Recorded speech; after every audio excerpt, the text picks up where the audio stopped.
मैं वीडियो पुनः फिर वैसे स्टूडेंट्स के लिए शूट करने जा रहा हूं जो स्टूडेंट्स अपनी पढ़ाई सीबीएसई बोर्ड से क्लास 10th में कर रहे हैं और जिनका सेशन 2022 से 2023 है। और आपको पता होना चाहिए कि आपके आने वाले इंग्लिश के एग्ज़ाम में कुछ क्वेश्चन ग्रामर से इस प्रकार से पूछे जाएंगे। और आज मैं इस वीडियो में ग्रामर से ही रिलेटेड जो आपका 10 मार्क्स का क्वेश्चन होगा उसी की चर्चा इस वीडियो में करूंगा। जैसे इससे आप गौर से जरा समझने की कोशिश करें और मैं आपको समझाता चलता हूं। यहाँ कहता है क्या, section B grammar, attempt any 10 of the following questions. इसमें आपको 12 क्वेश्चंस दिए गए रहेंगे। इसमें से केवल आपको 10 क्वेश्चन को ही अटेम्प्ट करने हैं। क्वेश्चन नंबर फर्स्ट जो कहता है क्या कि fill in the blank by choosing the correct option to complete the given sentence about Ajanta and Ellora caves. कहता है क्या कि सही ऑप्शन को चूज कर खाली जगहों को भरें ताकि जो दिया हुआ जो सेंटेंस है किसके बारे में, अजंता एंड एलोरा केव्स के बारे में, और वो कंप्लीट ऑप्शन की सहायता से आप इस दिए गए सेंटेंस को करें। क्वेश्चन कहता है क्या कि the caves of Ajanta and Ellora are the magnificent works of sculpture. कहने का मतलब क्या है कि अजंता एंड एलोरा का जो केव्स है वो क्या है, तो एक मूर्ति कला, स्कल्पचर मतलब होता है मूर्ति कला, मूर्ति कला का एक शानदार मैग्निफिसेंट वर्क्स है।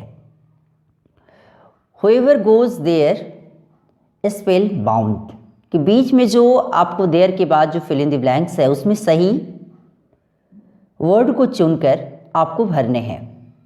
तो यहाँ पता होना चाहिए कि whoever का मतलब होता है जो कोई, कहते हैं जो कोई वहाँ जाते हैं। और यहाँ स्पेल बाउंड है। स्पेल बाउंड का मतलब होता है मंत्रमुग्ध। मतलब क्या कि जो वहाँ जाते हैं वो वहाँ बिल्कुल उसे देखने के बाद मंत्रमुग्ध हो जाते हैं। स्पेल बाउंड मतलब मंत्रमुग्ध। तो यहाँ जो आप देख रहे हैं कि यहाँ आर लगाकर the caves of Ajanta and Ellora are, ये आर लगाकर ये मुझे कंफर्म कर दिया है कि सेंटेंस मेरा प्रेजेंट में होगा। तो whoever goes there, और यहाँ जो देख रहे हैं कि कोई भी जाता है और यहाँ कोई भी जाने का मतलब क्या है कि सेंटेंस आपका सिंपल प्रेजेंट में है। तो इसके लिए आप क्या डालेंगे, बिकम्स, बिकम, बिकमिंग या हैज़। तो आपको पता होना चाहिए इसका सही ऑप्शन के तौर पे बिकम्स लगेगा। क्या लगेगा, बिकम्स। तो सही आंसर के तौर पे आप क्या लगाएंगे, बिकम्स। मतलब क्या है कि जो कोई वहाँ जाते हैं वो उसे देखने के बाद बिल्कुल मंत्रमुग्ध हो जाते हैं। तो हो जाना के लिए हम क्या लगाएंगे, बिकम्स। और यहाँ अब क्या लगाएंगे, बिकम्स, जो कि वो सिंगुलर वर्ब के फॉर्म में आता है, उसी को आप यहाँ यूज़ करें। whoever goes there becomes spell bound. Spell bound मतलब मंत्रमुग्ध। क्वेश्चन नंबर 2 कहता है कि read the conversation between Ranveer and policeman, complete the sentence by reporting the patients reply correctly. अब कहता है कि ये रणवीर और पुलिसमैन दोनों के बीच में कुछ बातचीत चल रही है, उससे आप पढ़ें और दिए गए जो सेंटेंस हैं उसे एक पेशेंट की रिप्लाई के मुताबिक, जो कि एक रिपोर्ट है पेशेंट का एक रिप्लाई है जो कि वो रिपोर्टिंग के माध्यम से उसे बताने की कोशिश कर रहा है, और इस सेंटेंस को आप कंप्लीट करें। तो आपको पता होना चाहिए कि आप जब अगर स्टडी किए होंगे तो ये पोर्शन आपको रिपोर्टेड स्पीच में आता है। तो रिपोर्टेड स्पीच में अब आप इसे पढ़ें। यहाँ रणवीर दिया है, ये रणवीर के बाद जो सिंबल उसे कॉलन कहते हैं। Where is my car, I remember parking it here. Ranveer ने कहा कि मेरी गाड़ी कहाँ है। I remember parking it here, मुझे जहाँ तक कि याद है, मैं जहाँ तक कि याद करता हूँ कि मैं अपनी गाड़ी को यहीं ही पार्क करके गया था। Policeman, the car has been towed away as you parked it in the no parking zone. अब यहाँ जो वर्ड आप देख रहे हैं टो अवे, टो का मतलब होता है रस्सी से खींचना। मतलब क्या कि आपकी गाड़ी खींची जा चुकी है, क्योंकि आपने जहाँ पे गाड़ी को पार्क किया है वो जोन कैसा था, तो वो जोन नो पार्किंग जोन था। मतलब क्या कि पुलिसमैन के कहने के मुताबिक कि आपको गाड़ी वहाँ नहीं लगाना चाहिए था, आप ऐसे जगह गाड़ी लगाए हैं जहाँ पे नो पार्किंग जोन लिखा हुआ था। तो सोचने वाली बात है कि ये सारे फॉर्म रणवीर का स्टेटमेंट है, वो पुलिसमैन का स्टेटमेंट है, वो दोनों डायरेक्ट स्पीच के फॉर्म में लिखे गए हैं और इसे आपको इनडायरेक्ट स्पीच के फॉर्म में लाने हैं। तो रणवीर क्या किया, तो क्वेश्चन पूछा। तो क्वेश्चन पूछने के तो यहाँ देख रहे हैं कि रणवीर आस्क लगाया है।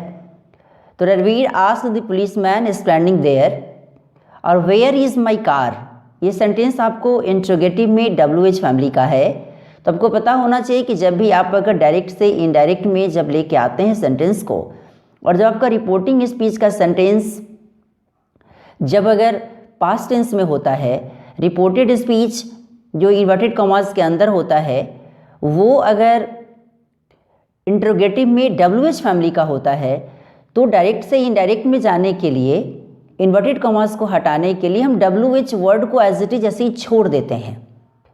क्लियर, जैसे कि अभी आप यहाँ देख भी रहे हैं, यहाँ वेयर वर्ड लगाया भी है और इसके बाद इज़ माई कार जो है उसको हम ले जाएंगे किस में, तो इसमें माई कार इज़ लिखेंगे और माई कार इज़ जब ले जाएंगे तो फर्स्ट पर्सन सब्जेक्ट के अनुसार तो रणवीर को हम क्या मानते हैं, ही। तो ही के लिए जिस प्रकार आई का पोसेसिव एडजेक्टिव माई है, उसी प्रकार ही का ऑब्जेक्टिव केस क्या होगा, सॉरी ही का पोसेसिव एडजेक्टिव क्या होगा, तो ही का पोसेसिव एडजेक्टिव हिज होगा।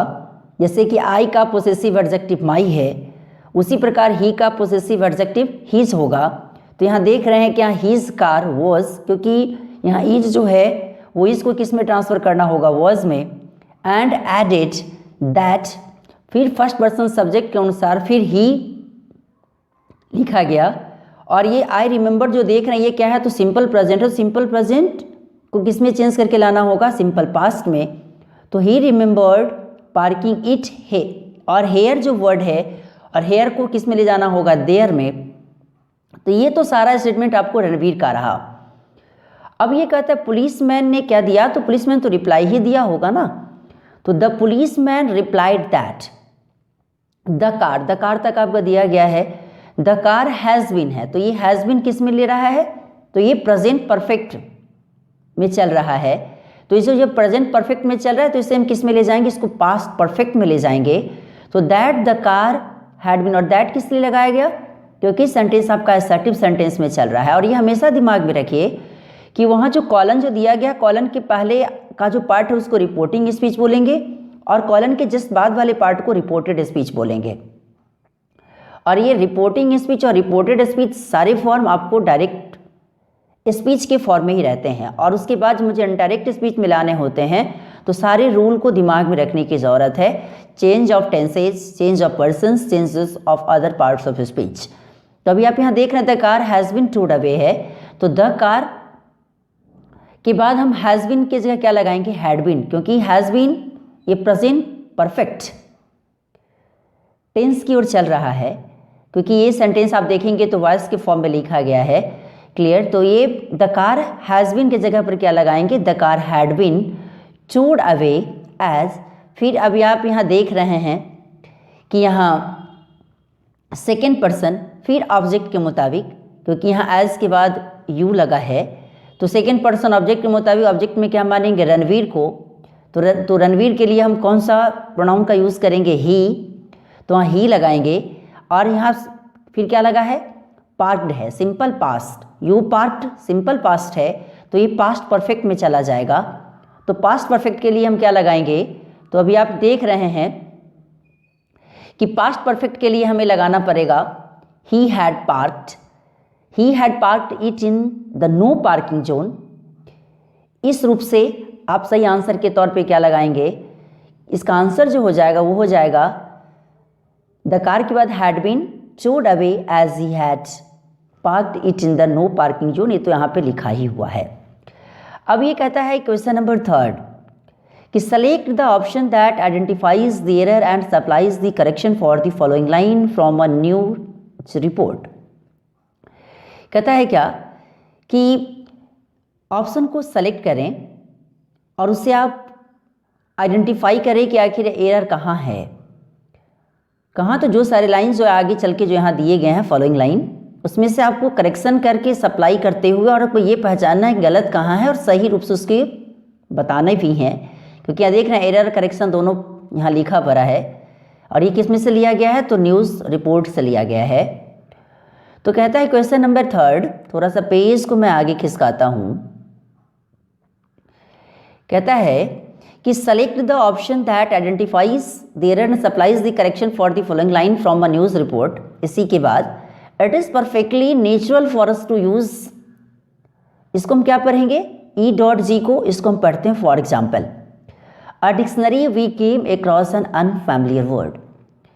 कहता है क्या कि अगर देखा जाए तो परफेक्ट रूप से ये नेचुरल बात है हम लोग के लिए, जब हम अगर डिक्शनरी को करते हैं, कब, जब हम लोग के पास अचानक एक अनफैमिलियर वर्ड जैसे आया तो हम लोग क्या करते हैं, तो ये तो स्वाभाविक सी बात है कि जब जैसे अचानक कोई वर्ड अगर आपके पास आता है जिसके बारे में आप जानते नहीं इसके वर्ड मीनिंग के बारे में, तो आपको डिक्शनरी ही तो देखना पड़ता है।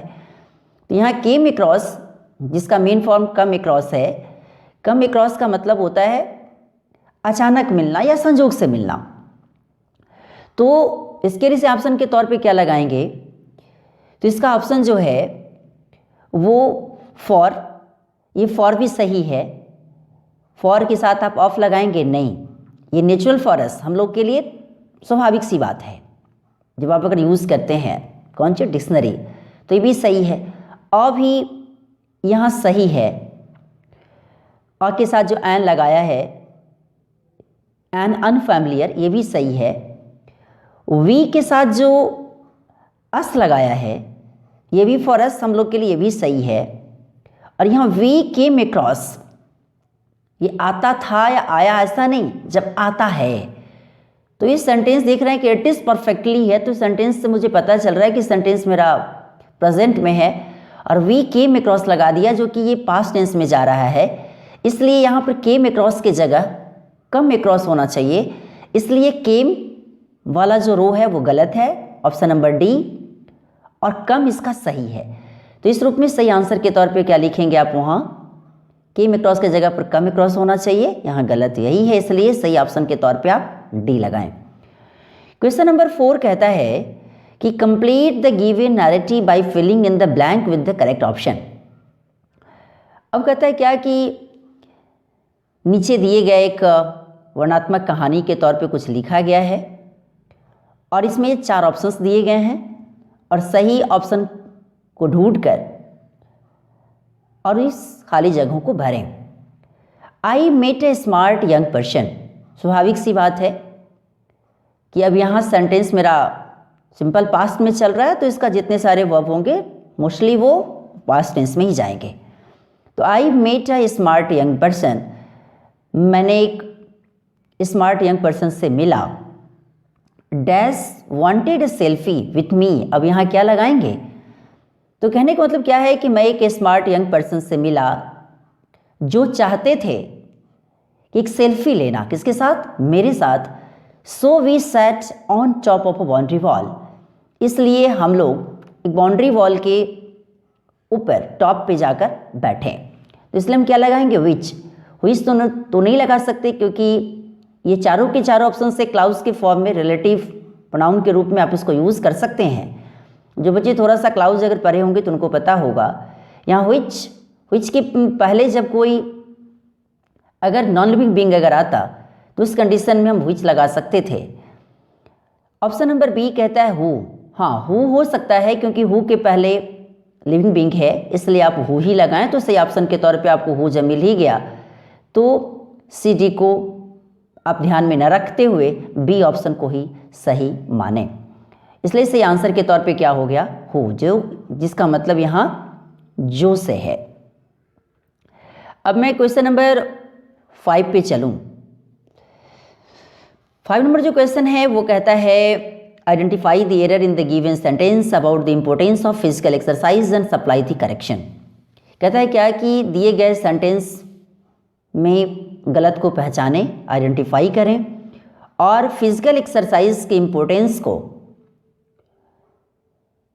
जो इसमें चर्चा किया गया है इसके बारे में, और सही रूप से इसमें गलत कहाँ है उसे सही करते हुए करेक्शन की जगह पे लिखें और एरर की जगह पर गलती कहाँ उसे लिखें। कहते हैं कि the modern student understands the importance of physical exercise. कहते हैं क्या कि अभी करेंट एज का जो स्टूडेंट है वो फिजिकल एक्सरसाइज के इम्पोर्टेंस को समझते हैं। ही spend 1 or 2 hours daily in the open air where he takes part on exercises which work wonders for his health। अब सोचने वाली बात है कि अभी से पीछे वाला जो लाइन आपने देखा तो सेंटेंस